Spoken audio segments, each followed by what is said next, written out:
नाव का कितना भी अच्छा हो मगर यारो समय ना साथ दे तो नाव यूं ही डूब जाती है। समय ना साथ दे तो नाव यूं ही डूब जाती है। प्रेम क्या है? आजकल की युवा पीढ़ी कैसे भटक रही है प्रेम के संदर्भ में। रोज रोज आप अखबार पढ़ते होंगे कि किस तरह की घटनाएं, रोज सुसाइड हो रहे हैं, रोज मर्डर हो रहे हैं, रोज तेजाब फेंके जा रहे हैं, है ना? क्योंकि उन्हें प्रेम का असली तत्व ही नहीं मालूम है। वो केवल दैहिक आकर्षण में दीवाने हैं। और ये हमारे टीवी सीरियल्स और फिल्मी दुनिया ने बिल्कुल उसकी चक्काचौंध में कहां से कहां पहुंच गया हमारा हुआ। तब मैं प्रेम के संदर्भ में चार पंक्तियां पढ़ता हूं कि प्रेम है क्या, कि प्रेम हमेशा पूजा, त्याग, समर्पण होता है। प्रेम हमेशा पूजा, त्याग, समर्पण होता है। और प्रेम सदा श्रद्धा, विश्वास का अर्पण होता है। प्रेम हमेशा पूजा, त्याग, समर्पण होता है। और प्रेम सदा श्रद्धा, विश्वास का अर्पण होता है। और प्रेम आत्म सौंदर्य, प्रेम आत्म सौंदर्य, देह तो सिर्फ बहाना है। जुड़िएगा कि प्रेम हमेशा पूजा, त्याग, समर्पण होता है। प्रेम सदा श्रद्धा, विश्वास का अर्पण होता है। और प्रेम आत्म सौंदर्य, देह तो सिर्फ बहाना है। प्रेम जगत का सबसे सुंदर दर्पण होता है। प्रेम जगत का सबसे सुंदर दर्पण होता है। और हालात क्या है कि छोटी छोटी सी बातों में रोना सीख लिया आजकल की युवा पीढ़ी। हमारे सबके विचार है कि छोटी छोटी सी बातों में रोना सीख लिया और बहुत छोटे जंगल में खोना सीख लिया समस्याओं को। कि छोटी छोटी सी बातों में रोना सीख लिया और बहुत छोटे जंगल में खोना सीख लिया। अगर पड़ोसी पर आ जाए कोई मुसीबत भारी, देखिएगा, अगर पड़ोसी पे आ जाए, अगर पड़ोसी पर आ जाए कोई मुसीबत भारी, तो न जाने क्यों हमने खुश होना सीख लिया। तो न जाने क्यों हमने खुश होना सीख लिया। बहुत कि हम लोग एक दूसरे को दोषारोपित करते हैं, अपने गिरेबान में नहीं झांकते कि हम क्या कर रहे हैं। दूसरे की कमियां निकालते रहते हैं। हम सम्मान हो जाता है तो बड़े बड़े भूल जाते हैं।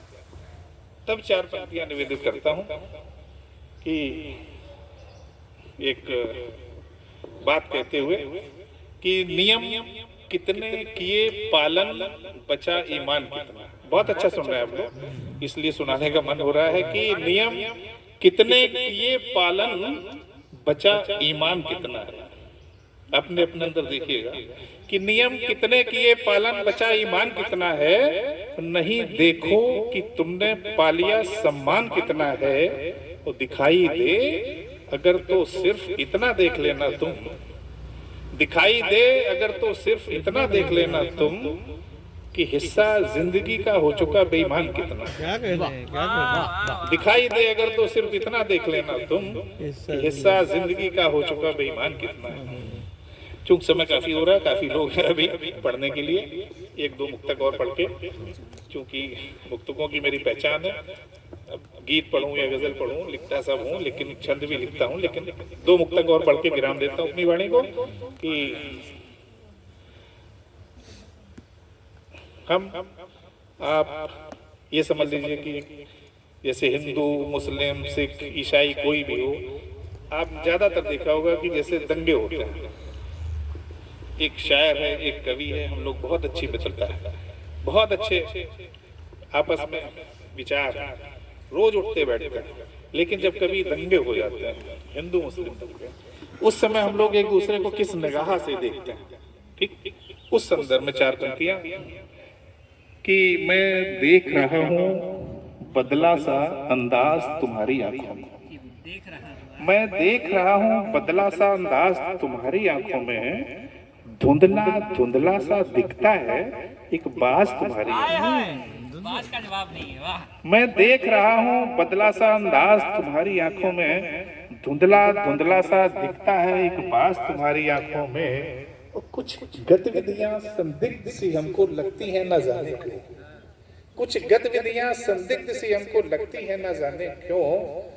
भगवान करे ना ऐसा हो कोई राज तुम्हारी आंखों में। भगवान करे ना ऐसा हो कोई राज तुम्हारी आंखों में।